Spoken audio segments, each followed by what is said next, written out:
ارے جو وحدت الوجود بیان کر رہا ہے اس کو فوراً اس کو کھانچا مار کے چھوڑ دینا چاہیے. آپ کو اپنی فکر کرنی چاہیے. جن کے ہاں عقیدے میں یہ تسامح اتنا خطرناک معاملہ ہے, ان کے درست کو سن کے آپ ہدایت پائیں گے. عوام کو ایسی چیزوں سے گریز کرنا چاہیے. ہندوستان میں ہمارے یہاں بڑا تسامح ہے. عربوں میں آپ کتابیں پائیں گے کہ عرب علماء لکھتے ہیں کہ فلاں عالم کی تقریر وقریر نہ سنیں, فلاں کتابوں سے بچیں. کتابیں ہیں میرے پاس موجود ہے, کتب حذر منها العلماء, ایسی کتابیں جس سے علماء نے منع کیا ہے کہ اس کو نہیں پڑھنا چاہیے, اور ہمارے یہاں وہی پڑھیں گے قرآن حدیث چھوڑ کے.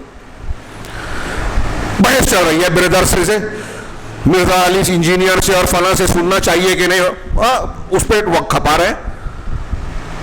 جو متنازع ہے, جن کی کچھ کئی گمراہیاں سامنے آ چکی ہیں کہ وہ شیعیت پھیلاتے ہیں. صحابہ کرام کے تعلق سے اہل سنت کا جو متفقہ عقیدہ ہے اس کے خلاف بولتے ہیں, پھر بھی ہمارا نوجوان پگلایا ہوا ہے, ایسے منحرف لوگوں کی باتیں سنتا ہے, ان کا فالوور بنتا ہے, لائک کرتا ہے.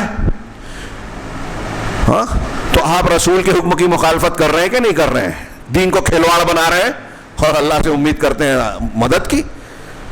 ہر سطح پر یہ ہو رہا ہے. رسول کے حکم کی مخالفت اس آیت کے آئینے میں خالی دیکھیں, مسلمانوں کا مسئلہ سمجھ میں آ جائے گا. صرف اس ایک آیت کے کیوں پریشان ہے؟ ہم رسول کی بات ماننے کو تیار ہی نہیں ہے. عقیدہ جو رسول کا تھا وہ ہم نہیں مان رہے ہیں. ہمارے امام, ہمارے بزرگ, ہمارے فلاں, ہمارے ماں باپ, رسول نہیں. ہاں رسول سے محبت کرتے ہیں, کلمہ پڑھتے ہیں, لیکن رسول کا عقیدہ نہیں مانتے. عبادت اللہ کے رسول نے کہا نماز ویسے پڑھو جیسے مجھے دیکھا. اب مولوی صاحب بتائیں کہ سنت کا یہ طریقہ ہے, سنت سے یہ ثابت ہے.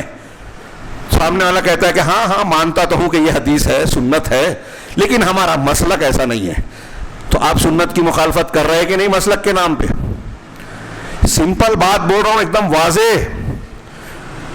ہاں کتنے لوگ ہیں ہمارے ہاں جو نہیں مانتے یا جن کو شک ہے, ابھی جو چھوڑ دیجئے, جو مانتے ہیں کہ یہ اللہ کے رسول کی سنت ہے لیکن ہمارے مسلک کے خلاف ہم نہیں عمل کریں گے. تو جان کر رسول اللہ صلی اللہ علیہ وسلم کی مخالفت کا, تو رسول سے زیادہ اونچا مسلک کو دے دیا مقام, امام کو دے دیا مقام, تو رسول کی مخالفت کر رہے ہیں کہ نہیں کر رہے ہیں؟ قرآن حدیث کتنا کہتا ہے رسول کی مانو؟ کوئی ایک آیت اور حدیث بتائیں کہ رسول کے خلاف فلاں کی مانو. قرآن کہتا ہے, حدیث کہتی ہے کہ اگر رسول کو چھوڑ کے آپ حضرت عیسیٰ اور موسیٰ کی بات مان لیں, اللہ کے رسول کی سنت کو چھوڑ دے تو گمراہ ہو جائیں گے. وہ بھی آ جائیں تو رسول کی بات مانیں گے. حضرت عیسیٰ علیہ السلام آئیں گے قرب قیامت میں, اللہ کے رسول کی سنتوں پر عمل کریں گے. ان کی شریعت منسوخ ہو چکی, مقام نبوت ہے لیکن شریعت ان کی نہیں ہے.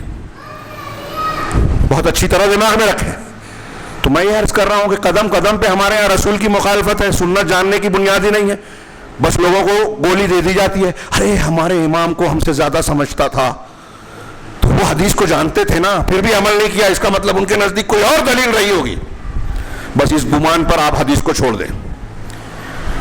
انا للہ و انا الیہ راجعون. ایسے غلط گمان کی بنیاد پر کتنی حدیثوں کو رد کر دیا گیا, چھوڑ دیا گیا. حنفیت, شافعیت, مالکیت, حنبلیت, چشتیت, قادریت, نقشبندیت اور نہ جانے کون کون سی سلسلے ہیں جن کی بنیادوں کو اختیار کر لیا گیا. رسول کی مخالفت دھڑلے سے کر رہے ہیں, مسلمان بھی ہے. اشہد ان محمد رسول اللہ, رسالت سے محبت کا دعویٰ, اور اچھا وہ اعلان بھی یہ کرتے ہیں کہ ہم رسول سے محبت کر رہے ہیں. جو رسول کی بات مان رہے ہیں ان کو کہتے ہیں گستاخ ہیں. اللہ کے رسول شافع محشر ضرور ہے, سید المرسلین رحمت للعالمین صاحب کوثر ہیں, لیکن اللہ نہیں ہے. اب جو لوگ رسول کو اللہ سے ملاتے سمجھتے ہیں تو محبت کر رہے ہیں. نہیں, آپ اللہ کے رسول کے دشمن ہیں, اللہ کے دین کے دشمن ہیں, اللہ کی توہین کر رہے ہیں شرک کر کے. رسول کو جب اللہ سے مناتے ہیں, ہمارے یہاں اشعار چلتے ہیں دیوبندی بریلیوں میں کہ امت پہ بڑا وقت کڑا ہے, اے اللہ کے رسول آ کے مدد کیجئے, پناہ مانگتے ہیں. کیا دیوبندی, کیا بریلوی, کیا فلاں اور کیا ڈھما. کچھ لوگ اس پر بولتے ہیں, یہ اختیار کیا ہے. کچھ اگر مانتے بھی تو کہتے ہیں بولو مت, حکومت قائم کرنا ہے, اتحاد ہونا چاہیے. تو کوئی فاتحہ پڑھے کہ نیاز کرے, نہ شرک کرے کہ نہیں کرے, سب ایک ہو جاؤ. کون سا دین ہے؟ شرک کرنا اور شرک کو دیکھ کر چپ رہنا, پھر اسلام قائم کرنے کی بات کر رہے ہیں. جب آپ شرک سے لڑنے کی ہمت نہیں کرتے, حکومتوں سے کیا لڑیں گے؟ باطل سے کیا لڑیں گے آپ؟ انبیاء کرام کو دیکھیے کبھی شرک سے سمجھوتا نہیں کیا، گھر چھوڑ دیا، وطن چھوڑ دیا، باپ چھوڑ دیا. حضرت ابراہیم کے واقعہ ہمیشہ پڑھتے ہیں. وقت زیادہ ہو رہا ہے، میں نے کہا تھا کہ میں صرف آیت اور اسی آیت کی روشنی میں بات کر رہے ہیں، یہ وعید والی دوسری آیت، اور اس پر غور کیجئے کہ جو لوگ رسول کے حکم کی مخالفت کرتے ہیں عقیدے میں، عبادت میں، نماز روزہ حج زکوٰۃ میں، ہاں ہر جگہ معاملہ ٹیڑھا ہے ہمارے یہاں. نماز یا تو پڑھتے نہیں ہیں، پڑھتے ہیں تو سنت کے مطابق نہیں پڑھتے، یا اخلاص نہیں ہے، کوتاہیاں ہیں. زکوٰۃ دکھاوے کی دیتے ہیں، اپنی پسند سے دیتے ہیں، اپنے طریقے پہ دیتے ہیں، یا کچھ لوگ دیتے ہی نہیں ہیں، یا ہیلے بہانے اختیار کرتے ہیں کہ زکوٰۃ سے بچنے کے فقہاء اور علماء نے یہ طریقے بتائے ہیں، اس طرح بچ جائیں. زکوٰۃ فرض ہونے سے پہلے پراپرٹی خرید لو اور بچ جاؤ زکوٰۃ دینے سے. حالانکہ اس میں بھی تفصیل ہے، میں نے ابھی درس میں بیان کیا کل پرسوں. تو جو لوگ رسول کے حکم کی، یہ ساری مخالفتیں ہیں، اور پورا دین جو قرآن و حدیث ہے وہ رسول کا طریقہ ہے. دین کے کسی بھی ثابت شدہ امر کی کوئی مخالفت کرتا ہے وہ اس آیت کے مصداق بنتا ہے کہ جو رسول کے حکم کی مخالفت کرتا ہے انہیں ڈرنا چاہیے کہ انہیں فتنہ یا دردناک عذاب آ پکڑے. علامہ ابن کثیر نے اقوال نقل کر کے بتایا کہ فتنے سے مراد دنیا کا عذاب اور دردناک عذاب آخرت کا. رسول کے حکم کی مخالفت ہوگی تو یہ ہوگا. وَجُعِلَ الذُّلُّ وَالصَّغَارُ عَلَى مَنْ خَالَفَ أَمْرِي، ایک حدیث کا ٹکڑا ہے کہ جو میرے حکم کی مخالفت کرے، سنت کے خلاف جائے گا، اس پر ذلت اور خاری مسلط ہو جائے گی مسلمانوں پر. یہ ایک جملہ رسول اللہ صلی اللہ علیہ وسلم کا دیکھ لیجئے، بس یہ کافی ہے ہمارے حالات کی سنگینی. وقت زیادہ ہو چکا. یہ ایک وعید کی میں نے دو وعدے کی آیتیں، دو وعید کی آیتیں پڑھی، اور ایک آیت جو میں نے پڑھی تھی جس پر تفصیلی گفتگو کرنی تھی لیکن بہت ہی سرسری موقع ہے، سرسری بات کا موقع ہے. سورہ بقرہ کی آیت نمبر 214 جا کے ضرور پڑھیں، آپ بہت مرتبہ پڑھ اور سن چکے ہیں. وہ یہ ہے، اللہ تعالیٰ نے فرمایا ام حسبتم ان تدخلوا الجنہ، کیا تم ایسا گمان کیے بیٹھے ہو، ایسا سمجھ رہے ہو کہ تم جنت میں یوں ہی چلے جاؤ گے، جنت مل جائے گی حلوے میں. ولما یاتکم مثل الذین خلو من قبلکم، اور اب تک کہ کیا تم یہ سمجھ رہے ہو کہ تم جنت میں چلے جاؤ گے. ولما یاتکم مثل الذین خلو من قبلکم، حالانکہ اب تک تمہارے پاس، تمہارے اوپر وہ حالات، وہ پریشانیاں، مصیبتیں، جو بھی کرو، مثل کا معنی مفہوم اور وہی مراد ہے کہ تمہارے اوپر وہ حالات آئے ہی نہیں ہیں جو تم سے پہلے لوگوں کے پاس آئے تھے. یہ اللہ کے رسول صلی اللہ علیہ وسلم سے کہا جا رہا ہے اور صحابہ سے جب نازل ہو رہے تو یہی تھے مسلمان، ہاں، کہ تم سے پہلے کے اوپر لوگوں پر جو حالات آئے ابھی تک آئے ہی نہیں ہیں، تو تم سمجھ رہے ہو جنت میں یوں ہی چلے جاؤ گے. تم سے پہلے لوگوں کے کیا حالات تھے؟ اللہ نے فرمایا مستھم البأساء والضراء، انہیں سختیوں اور تنگیوں نے گھیر لیا. بأسا کا مفہوم اہل علم نے کیا کہ یہ مالی اعتبار سے تنگی ہے، فقر و فاقہ، بے روزگاری، اور ذرہ جسمانی بیماریاں، تکلیفیں ہیں. یعنی جسمانی پریشانیاں ہوں تو ذرہ، مالی پریشانیاں ہوں تو باسا. اس میں مقصود تمام پریشانیاں، سختیاں، قانون کی باتیں آ گئی جو ہمارے خلاف جاتی ہیں. تو انہیں مختلف قسم کی سختیوں نے، پریشانیوں نے جکڑ لیا. مستھم البأساء والضراء وزلزلوا، اور ہلا دیے گئے، جھنجھوڑ دیے گئے. زلزلہ سے زلزلو ہے، زلزلہ آ گیا اندر، مطلب انہیں ہلا دیا گیا، جھنجھوڑ دیا گیا. حتی یقول الرسول، یہاں تک کہ رسول بھی پکار اٹھے، والذین آمنوا معہ، اور ان کے ساتھ وہ لوگ بھی جو ایمان لائے تھے. رسول اور رسول کے ساتھ ایمان لانے والے وہ کیا پکار اٹھے؟ متی نصر اللہ، اللہ کی مدد کب آئے گی؟ کون کہہ رہا ہے؟ اللہ کے رسول. یعنی رسول اللہ صلی اللہ علیہ وسلم سے کہا جا رہا ہے کہ پہلے کے لوگ ایسے تھے کہ رسولوں پر تکلیف، یعنی اللہ کے رسول ہوں، مومنین ہوں، سختیاں آئے گی، یہ اللہ کا قانون ہے. سختیاں آئی، فقر و فاقہ، پریشانیاں، ہاں، اور اتنی آئی کہ رسول، اب تھوڑی دیر کے لیے میں یہاں ایک نقطے پر، ایک پہلو پر غور کرانا چاہتا ہوں کہ رسول اور ایمان والے جو رسول ہیں وہ دین سے غفلت کر سکتے ہیں کیا؟ وہ اپنے عمل میں کوتاہی کرنے والے ہو سکتے ہیں کیا؟ ہمارے ایمان بھی رسول میں داخل ہے کہ جن کو ہم سچا رسول مانتے ہیں ان کے بارے میں یہ عقیدہ رکھے کہ سب سچے تھے، امانت دار تھے، انہوں نے اپنی ذمہ داری نبھانے میں کوئی کوتاہی نہیں برتی. یہ ایمان کا حصہ ہے. کسی نبی کے بارے میں یہ مان لیں کہ انہوں نے کوتاہی کی تھی، غلطی کی تھی، ہاں، انہوں نے اپنی ذمہ داری نہیں نبھائی، خیانت کی، تو یہ کفر ہو جائے گا. تو انہوں نے اپنی ذمہ داریاں ایمانداری سے دیانتداری سے نبھائی, کوئی خیانت نہیں کی. رسول جو ہے ایمانداری سے ذمہ داریاں نبھا رہے ہیں, پھر بھی یہ حالات آئے کہ زلزلوا مستهم البأساء والضراء وزلزلوا. اب ہم اپنی بات پر غور کریں. میں نے وعدہ اور وعید کو سنانے کے بعد یہ پیش کی کہ آزمائش بھی آئے گی. ایک اگر سچا مسلمان بھی ہے, ایمان اور عمل صالح ہوگا تو اللہ کے وعدے ہیں, ہم نے پڑھا. لیکن ایمان اور عمل صالح ہے, جتنا اونچا ہوگا اتنی بڑی آزمائش اور امتحان بھی ہوگا. یہ قرآن کی آیت بتا رہی ہے, امتحان ہوگا. لیکن میں اکثر کہتا ہوں کہ ایک ہے امتحان, ایک ہے عذاب. عذاب آتا ہے تو سنوائی نہیں ہوتی, ذلت و خواری ہوتی ہے. امتحان میں ذلت و خواری نہیں آتی. انبیاء کرام پریشان ہوئے, ذلیل نہیں ہوئے, بے عزت نہیں ہوئے, وقار رہا, عزت رہا, عزت رہی. جو لوگ دشمن تھے وہ بھی مانتے تھے کہ یہ بہترین انسان ہے. بہت غور سے سمجھیے. میں کہنا یہ چاہتا ہوں کہ رسول کے عمل میں, ایمان میں کوئی کھوٹ نہیں, پھر بھی آزمائے گئے. اور ہمارا معاملہ کیا ہے؟ ہمارا تو نہ ایمان صحیح ہے نہ عمل صحیح ہے.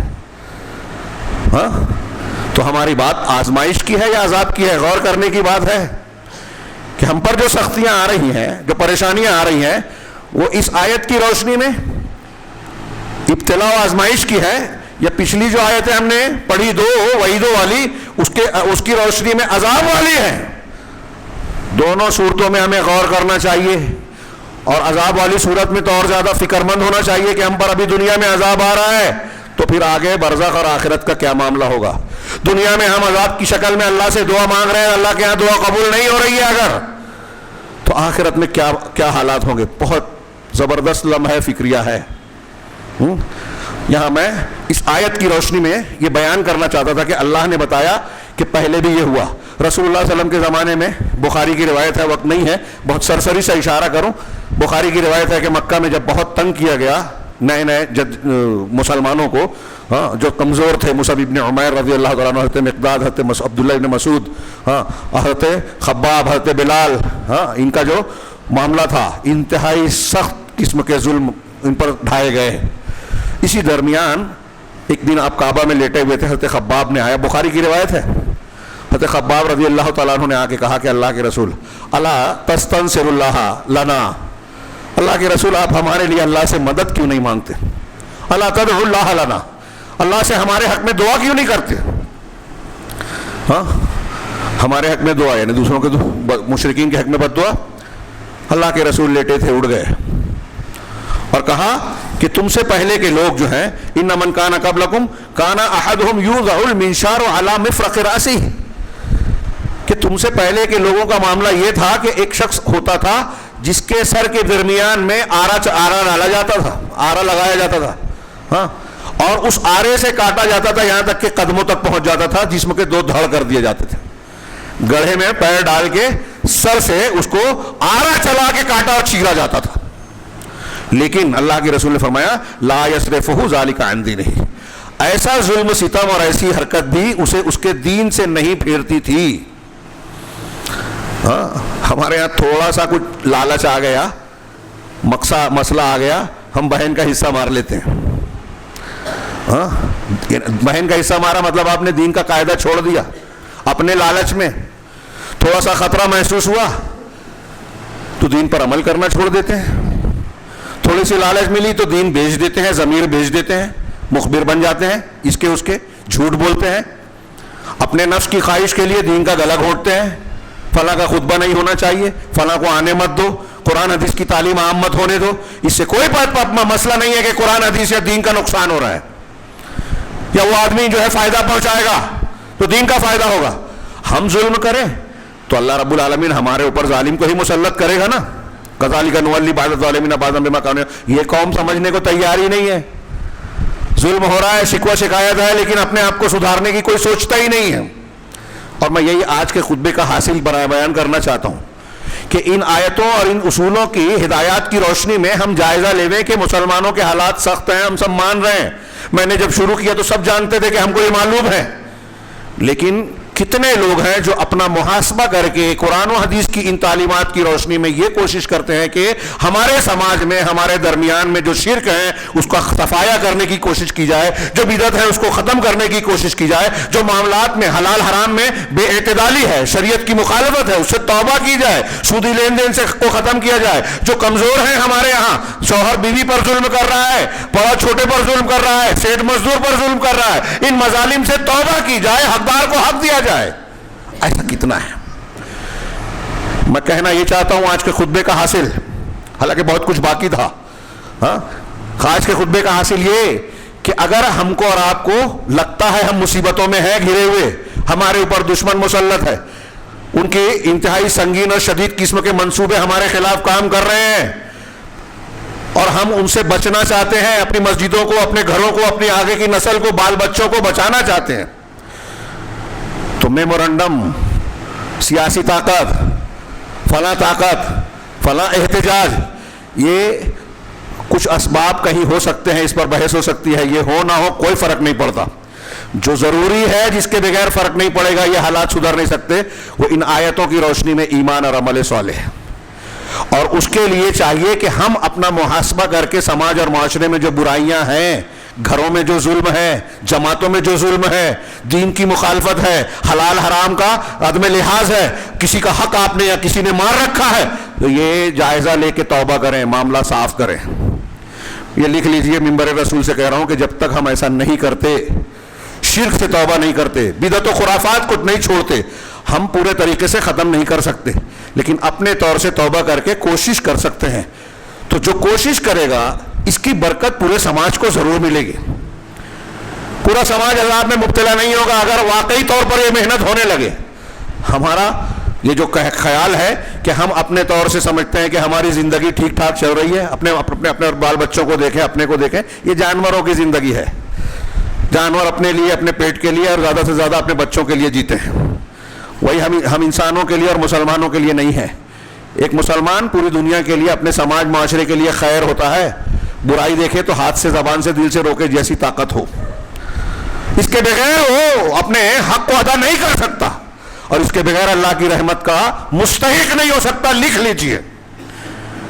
تو ان آیتوں کو میں اپنی طرف سے بات نہیں کہہ رہا ہوں، قرآن و حدیث کے بالکل چمکتے اور روشن اسباق ہے یہ، کہ اگر چاہتے ہیں آپ کہ آپ دشمن آپ پر غالب نہ ہو، اگر چاہتے ہیں کہ آپ کو عزت ملے، اگر چاہتے ہیں کہ آپ کا خوف امن کی حالت میں بدل جائے، اگر آپ چاہتے ہیں کہ اللہ کی مدد آپ کو گھیرے رہے، حفاظت آپ کو بچائے رہے، تو آپ کو چاہیے کہ ایمان اور عمل صالح اختیار کریں۔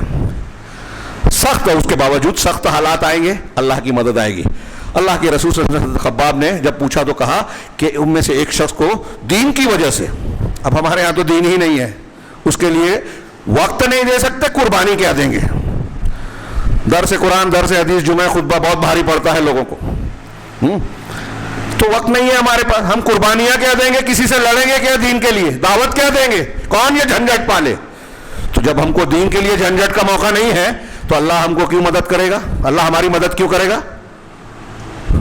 تو آپ جھنجھٹ میں نہیں پڑھنا چاہتے، اللہ آپ کی مدد نہیں کرنا چاہتا۔ آپ نماز نہیں پڑھنا چاہتے، اللہ آپ کو ذمے میں نہیں رکھے گا۔ بالکل واضح چیز ہے۔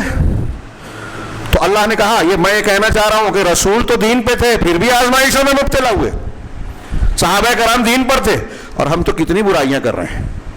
غزوہ احد میں صحابہ نے ایک غلطی کی، کیسا نقصان پہنچا، پھر مسلمانوں پر کیسے کیسے حالات آئے۔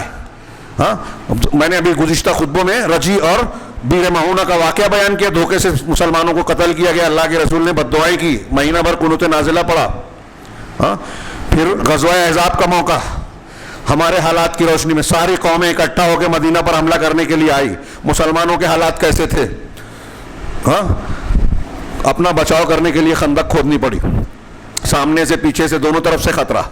صحابہ کرام نے بھوک کے مارے پیٹ پر پتھر باندھے تھے، اللہ کے رسول صلی اللہ علیہ وسلم کے پیٹ پر 2 پتھر بندھے تھے، اسی غزوے کے درمیان کا واقعہ ہے۔ سوچئے تھوڑی دیر کے لیے وہ منظر، یہ سیرت رسول میں موقع کا غزوہ احزاب میں، اس پر میں نے خطبہ بھی دیا ہے انہی حالات کے تناظر میں، کہ کیسے حالات تھے سیرت میں، ہمارے سامنے سبق ہے۔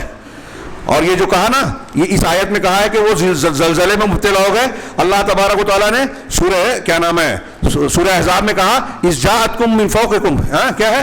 احسب الناس ان یترکوا، اس سے پہلے ہے یہ جب تمہارے اوپر غزوہ احزاب میں جاءتکم من فوقکم ومن اسفل منکم واذ زاغت الابصار وبلغت القلوب الحناجر، یہ جو فوجیں لشکر آئے تھے تو اللہ نے اس کا نقشہ کھینچتے ہوئے کہ تمہارے اوپر سے تمہارے نیچے سے، یعنی شمال سے اور جنوب سے دونوں طرف سے فوجیں آئی، ہاں، اور جب نگاہیں ٹیڑھی ہو گئیں، دل کلیجے حلق کو آ گئے، ہاں، وبلغت القلوب الحناجر، دل جو ہے گلے میں آ گئے، وتظنون باللہ الظنون، اور تم اللہ پر طرح طرح کے گمان کرنے لگے، ہنالک ابتلی المؤمنون، اس وقت مسلمان جو ہے امتحان میں مبتلا ہوئے، آزمائے گئے، جانچے گئے، ہاں، وزلزلوا زلزالا شدیدا، اور بہت سخت طریقے سے جھنجھوڑ دیے گئے، پوری طریقے سے ہلا دیے گئے۔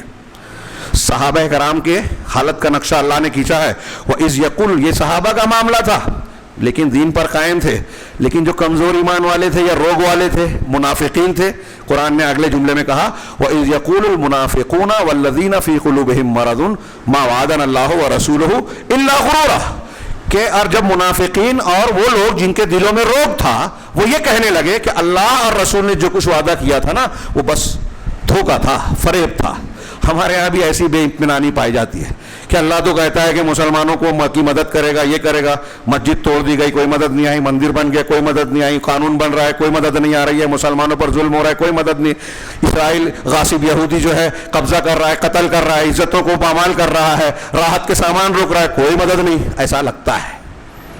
ہاں، یہ مسلمانوں پر بھی ایسے حالات آئے۔ اللہ کے رسول نے کہا کہ ان کو چیر دیا جاتا تھا، لوہے کی کنگھیوں سے گوشت اور ہڈی کو الگ کر دیا جاتا تھا، لیکن یہ چیز ان کو دین سے نہیں پھرتی تھی۔ یہ بخاری کی روایت جو ادھوری رہ گئی، اس کے آگے اللہ کے رسول صلی اللہ علیہ وسلم نے فرمایا کہ ثم قال واللہ لا یتمن اللہ ھذا الامر، کہ اللہ کی قسم، جب مکہ کے حالات تھے برے، اس میں آپ فرما رہے ہیں یہ کہ اللہ کی قسم، اللہ اس معاملے کو، دین کو ضرور بضرور پورا کرے گا، حتی یسیر الراکب من صنعاء الی حضرموت، یہاں تک کہ ایک سوار صنعاء شہر سے حضرموت شہر تک چلے گا، ہاں، لا یخاف الا اللہ، اسے اللہ کے علاوہ کسی کا ڈر نہیں ہوگا، کوئی چور ڈاکو کوئی آدمی حملہ کر دے لوٹ لے، ایسا کوئی ڈر نہیں ہوگا۔ اور پھر والذئب علی غنمہ، اور بھیڑیے کا ڈر اس کے بکرے پر، وَلَكِنَّكُمْ قَوْمٌ تَسْتَعْجِلُونَ، لیکن تم ایسے لوگوں جو جلد بازی کرتے ہو۔ صحیح بخاری۔ تھوڑی دیر کے لیے غور کیجئے کہ ان کو ایسے حالات، اور اس میں پیشین گوئی ہے مسلمانوں کے لیے اس وقت کہ تم آج پریشان ہو، کمزور ہو، تم پر ظلم ہو رہا ہے، اللہ رب العالمین کی مدد آئے گی اور اسلام کو غلبہ ملے گا، ایسا غلبہ ملے گا کہ امن چھا جائے گا۔ غیر اسلامی دنیا ہمیشہ ظلم کرتی ہے، آج ظلم عام ہو رہا ہے، مسلمانوں ہی کو نہیں، اب غیروں کو بھی، دوسری پارٹیوں کو بھی احساس ہو رہا ہے۔ ہاں، کیسے الیکشن ہو رہا ہے، کیسے قانون بن رہے ہیں، کیسے ایجنسیوں کو اپنے ہاتھ میں لے لیا گیا، یک طرفہ معاملات ہو رہے ہیں۔ ہاں، کسی پر بھرشٹاچار ہے کا الزام ہے، وہ اچانک پارٹی بدلتا ہے، صاف ستھرا ہو جاتا ہے۔ یہ سب کچھ ہو رہا ہے، پورا ملک دیکھ رہا ہے، اور بے شرمی سے، ڈھٹائی سے ہو رہا ہے۔ ہاں، انصاف دنیا میں پوری تاریخ میں جس نے قائم کیا وہ اہل اسلام ہے، اور یہ قرآن و حدیث کی تعلیم کی بنیاد پر۔ تو یہ آزمائش کے دور گزرے۔ اب اس تاریخ میں میں چاہتا تھا، موقع نہیں ہے، صرف ایک دو جملہ کہہ دوں کہ آپ ماضی میں دیکھیں یا رسول اللہ صلی اللہ علیہ وسلم، جس وقت نازل ہوا اللہ کے رسول صلی اللہ علیہ وسلم کا دور تھا، اب اللہ کے رسول صلی اللہ علیہ وسلم سے لے کے آج تک کا جو دور ہے، اللہ تعالیٰ نے عروج و زوال کے گویا اس میں قانون بتائے ہیں، جو آیتیں میں نے پڑھی، ہاں، ان سب کو ملائیں، اور بھی دوسرے نصوص ہیں کہ عروج و زوال کی داستان کیا ہے۔ مسلمانوں کو عروج اس وقت حاصل ہوا جب ایمان اور عمل صالح ہوا، اور جب اس راستے سے ہٹے، شرک میں پڑے، بدعت میں پڑے، دنیا داری میں پڑے، لوگوں کا حق مارنے اور ظلم کرنے میں پڑ گئے، تب اللہ رب العالمین کے عذاب کا کوڑا برسا۔ آپ تاریخ میں پڑھ سکتے ہیں سقوط بغداد، عباسیوں کا سقوط بغداد کئی ہے، یہ انتہائی بھیانک تھا، جب ہلاکو خان کی فوج نے شیعہ سنیوں کے جھگڑے کا، اختلاف کا فائدہ اٹھا کر شیعہ آدمی کے صرف ابن القمی جو وزیر تھا اس کو اپنے ساتھ ملایا، اس سے دشمنی، اس سے جو ہے مدد لی، دروازہ کھلوایا، اور جب گھسا تو شیعہ سنی کی تمیز کے بغیر، ایک مرتبہ حنفی شافعی جھگڑے کی بنیاد پر بھی ہوا، اس تمیز کے بغیر سب کا قتل کیا۔